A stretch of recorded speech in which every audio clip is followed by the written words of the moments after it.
Affinity Photo can be used to create all kinds of weird and wonderful blurs, such as this, a flash-like, the Flash TV series that is, like blur effect. How to do it very quickly in Affinity Photo. You can use any image, but of course, really good thing, maybe you've got very strong, obviously, characters in the scene, and then you can zoom from that. Obviously, it doesn't work if you've got loads and loads of imagery all the way through the image. It will just look a mess probably. But this is for PC or Mac, Affinity Photo. Now I'm going to use a filter or effect that I don't use that much. And it's one of those ones that I think, you know what, I must learn more about. And I love doing that with Affinity Photo. So go to Layer, and then down here to Live Mask, new Live Mask layer, and use this one, Band Pass. But before we actually go any further, probably a good thing always in any effect is just to create a duplicate. And you can do that via Layer Menu. So Layer Menu and Duplicate. So you've duplicated it, and now of course you can always go back to it, but also it's a great way of blending with the original as well. So with this background layer, I can now go to Layer and down to New Live Mask Layer and Band Pass. That creates a really weird sort of unusual, well, you'll see in a sec. So Band Pass, and there, think, oh, that's not much use. Nothing's changed at all. Well, if I just go over here and just click there, so don't see the original background image, now you can see what this has done. This is great, a really, well, interesting edge effect. Of course, you probably could use other filters to do this, but this one's a really great way of just creating lovely edge effect. And you can make it obviously as there, you can just vary the low band, high band, and you can see as you do that, it will vary. You can just about make out, and you can also, of course, vary it here and just change this. Now, I want it about there, but it creates a nice sort of blurring to that edge as well, which is really what I want. And also you can modify this as well. If you want to, you can just go there to make it even more slightly blurrier there. But you can still just about make out the dog, just about make out, obviously, the person doing her yoga exercise. And close that. Well, once you've got that, what you can now do is you can bring this one back. Obviously, at this point, I don't particularly, but you think, well, I still can't see anything. But the thing is about this is you can now, with this, select this one and you can rasterize it. I don't want to use it just with the mask, actually, probably because I'm going to use about 100 layers in this. It might make it very slow because the document's about 6,000 odd. So this may be better with smaller documents because it does cause a bit of a slowness. So what you need to do, right click and then go to rasterize, and you're rasterizing that edge effect. And the great thing about that is now it hasn't got the mask, it hasn't got all the additional stuff on top. You've just got that layer. Well, what you can then do is you can now go over here to Move Tool, make certain that's selected, and press Return or Enter on the keyboard. And this panel comes up. Now, this does not appear if you're using version 1, but if you're using version 2.5, 2.4, etc., there's this feature here. Really wish they would add some more options to this. It's one of those things that you think, why? It would be nice if they had a random feature. It would be nice to, loads of other things I can think of that will be added here. But still, what you can do is you can change the rotation. So I'm just going to change rotation. And as you do that, you can see now, as I rotate it, you've got that design that was before, that obviously masked effect that I had. You can see now it's just moved slightly. But if I click here, duplicate, I can change the number of copies. So 2, 3, 4, 5, whatever. And you can see as you do it, you get this lovely sort of effect here. And of course, you can vary the rotation. So if you want it really close, so it's just a very subtle radial blur, you can create that. And you can see, obviously, that hand there, the body, and also the dog, of course, moving slightly there. But there are other options as well. And you can, of course, crease that. And as you do that, you can see that effect. Now, I would always say that rotation sometimes is a bit, just jumps very quickly. So you might want to keep it 1.2, 1.3. Just enter the value. You don't need to enter it using the slider or just dragging. There is a slider there that you can use. But I find it a bit more, goes too quickly. But also what you can do is you can change horizontal. So you can see then as you do that, it will drift over that way. So you can create some interesting sort of effects like that, sort of juttering across there. And that's why I would love to see a random feature in this, because it would be nice if it wasn't equally spaced. I like variation with it, and also some color variation as well would be brilliant in this tool. But again, you can increase the number of copies, and you can see as you do it, it's got the woman's just turning in this image. And you can see then it sort of goes off in spirals. A whole load of different options there. You can see you can create some truly weird and wonderful. And also, if I had selected this, put this enable transform on, you can move it around and reposition it. I'm not going to do that in this video, but it creates even more high impact visual effects by just moving that around for this image. But what I want to do is not have rotation. I'm going to set that to 0. And I'm going to set these just initially to 0 as well. I don't want that. But what I want is scale. And you can go for scale there. You can do 96. You can see then as you do that, you got that lovely sort of blur effect where everything sort of goes towards that, see the horizon there. Zoom it forward. And again, you can modify the number of copies and also scale, go for 99, 100. You can create something like that very quickly. You've got the dog, so it just goes about that far though. So you might want to put 98 maybe, or number of copies, increase that. So it does actually stretch off to the horizon. But also you can do the other way. So scale doesn't have to be 99. You can do it and say, well, I want 101. And now it goes the other way. So 101, number of copies again, you can do exactly the same. So you can see what happens, just gets bigger. She gets bigger there.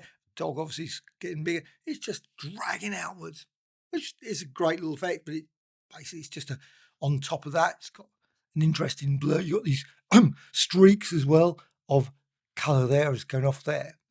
But what you can also do is you can use horizontal. So you can just change that. So as you do that, you can see what happens then. Again, just make certain it's just very subtle. 18 pixels, that's all you need to say. Just move. And you can see now the dog goes off there. You've got a whole range of different options. Again, you could do maybe vertical as well. You can do all kinds of visual effects using this approach. Maybe zooming off that way. Creates that sort of effect as if it's just going zoom, flying off as the flash often would do. You'd have sort of multiple copies of this character, or obviously the dog in this yoga pose. And again, you can go for a number of copies. Let's go push that to say 100. And you can see then it re-zooms off in that sort of, and click OK. And what it produces, lots and lots and lots of layers. Now this document's quite large. It's one of Adobe stock image, and quite a lot of those are quite large, 6,000 by whatever.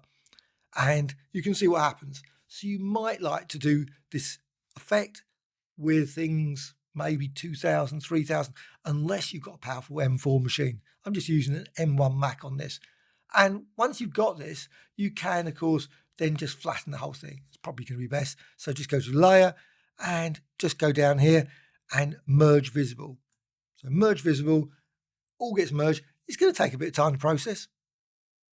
And you can see it's just going to chug away. If you've got a small document, smaller number of layers, it will be quicker. You can always, of course, press escape and hopefully it will stop if you're impatient like I am when I'm doing these things.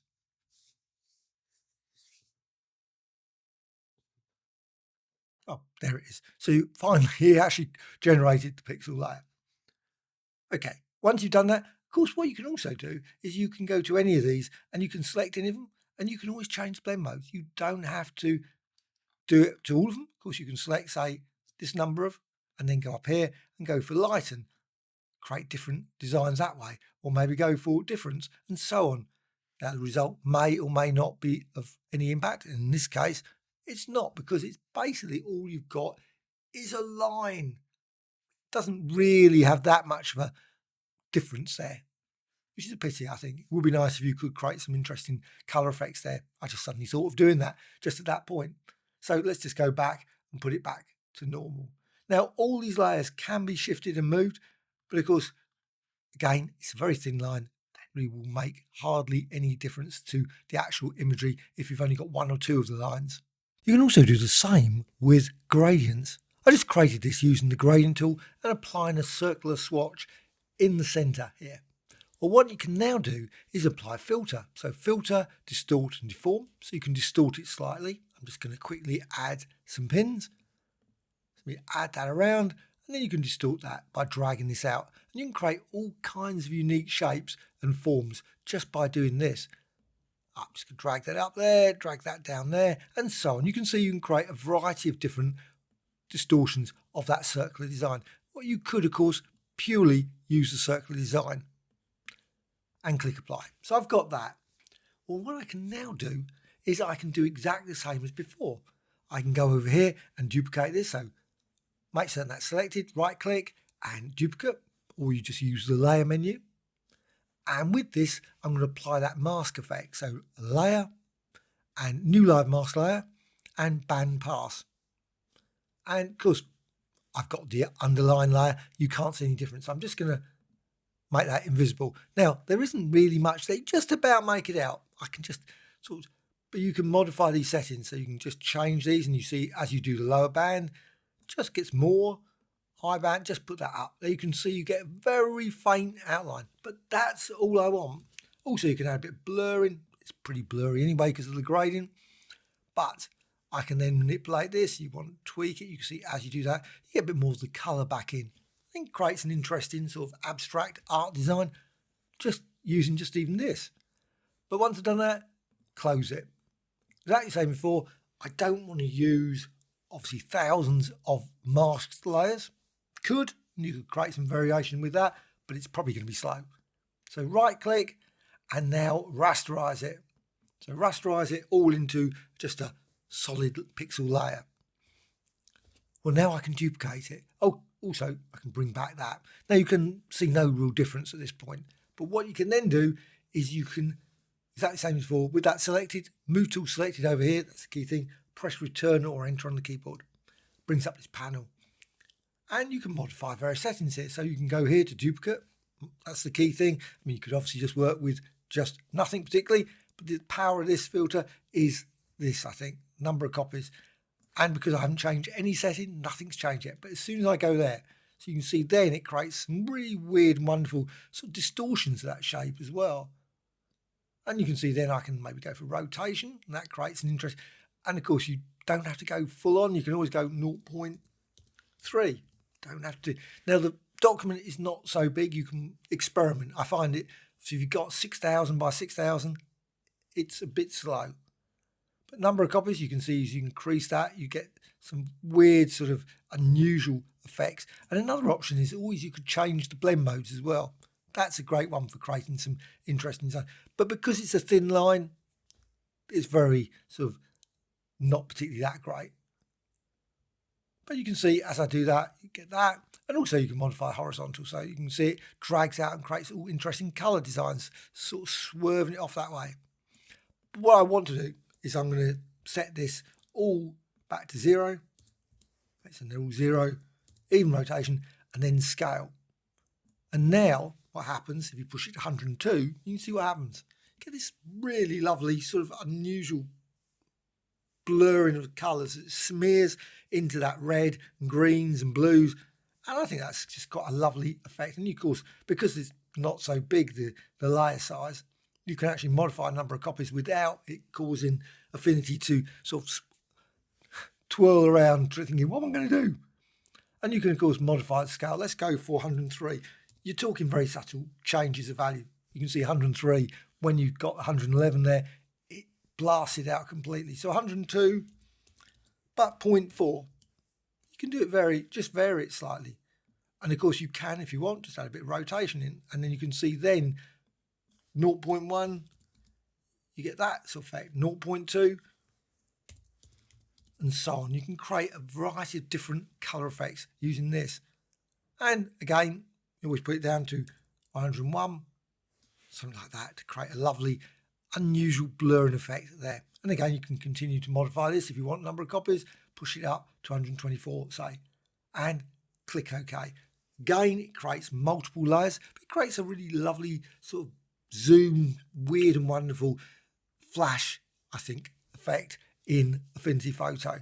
And of course, probably easier this time to actually do layer and then go here to merge visible, because unfortunately, sometimes when the document's really large, it does take a bit of time to process all those layers, and that's what it does, generate lots and lots of layers. This also works with text. All you need to do is create some colourful text and make certain it's not sharp. It's like this, it's not going to work well. So go to Filters and then Blur, and then down to Gaussian Blur, or some of the other ones, of course, Motion Blur, perfectly reasonable as well. Gaussian Blur. And then you can apply this. So you can just change the radius, maybe 8 or 9, and click Apply. How did I create the text? Well, the text was created using the Artistic Text tool, and then I simply coloured the different individual parts, different colours, gradients, as well as solid colours. So with this now, what I can do, I can apply also some brush strokes. It's a pixel layer, I can apply brush strokes to it. That creates some nice variation. Of course, all kinds of different brushes, preferably a colour brush. So I think black somehow just doesn't seem to work in the same way. So certainly doing some test runs does seem to be more of a problem. And you can see, just follow the outline and create some interesting designs that way. Please check on my videos on how to create all sort of unique brushes in Affinity Photo, something like that. So with that, I can now duplicate this design. So right click, open the layers panel, duplicate. So you've got 2, and now I can apply the effect to that. So layer, new live mask layer, and band pass. So band pass, and you see a very subtle change. Actually, I'm just going to remove that background one. It makes it hard to see. So push this up, high band, and push this down. And you can see as you push it up that way, it completely disappears. But low band, it's very subtle, very subtle. Also, this as well, push this up to 0.4. And also you maybe want to vary these, just try them out, push that up there, like that. And I think that's a pretty nice one. Very subtle, bit of text, you can just about make out the colours. And now with this, I can rasterize it. So select it, right click, and then rasterize it. Don't want it the mask, because if I create 100, obviously then you're going to have 100 masks. That's a lot of resource, and you might find the machine gets a bit slower to process things. So bring that back, and you can see hardly any difference. Well, what you can do now is with this selected, move tool selected, press return or enter on the keyboard, and this panel will pop up. Now it does have some quirks. I did a trial run of this, and sometimes it would just suddenly not do it. It's just suddenly stop. So be aware of that. What you can do, duplicates, number of duplicates, and you can then say, oh, you know what, I want it that way. Number of copies, maybe push that up to 20, 21. You can see then it zooms across that way. Or vertical, zooms down that way. You can vary it in all kinds of ways. But also what you can do is you can reset it. Of course, it resets, unfortunately, the number of copies as well, but you can quickly put that back up again, put it up to, say, 36, and now go maybe rotation to create a nice rotation zoom. I think that's quite a nice effect with the text sort of turning and twisting with all the different colours. But also, again, you can set this to 0, and this time 99. And quite often it only needs 99, 98. If you push it too high, 46 or something, you might find it's not so effective. So 98, like that, number of copies, and you can see it zooms. So if you want to vary it a bit more, simply enable this, so enable that, and you can reposition it. So you can see then you can drag this over, and you get the zoom going off in that direction. But I want it in the centre, so but it's there. And then you can also go for the other way. So 98, let's put it to 101. And then you get the text going out this way. Maybe push it to 102, and so on, to create all kinds of different designs. And click OK. Exactly the same as before, you've got lots and lots of layers, and you can rasterize that, turn it into a single layer by going to Layer, and then down to, let's just pop down this one, Merge Visible. And you've got that layer there. Well, once you've got that, you can then manipulate it further with other effects. Hope you found this of interest. Any questions, please let me know in the comments below. Bye.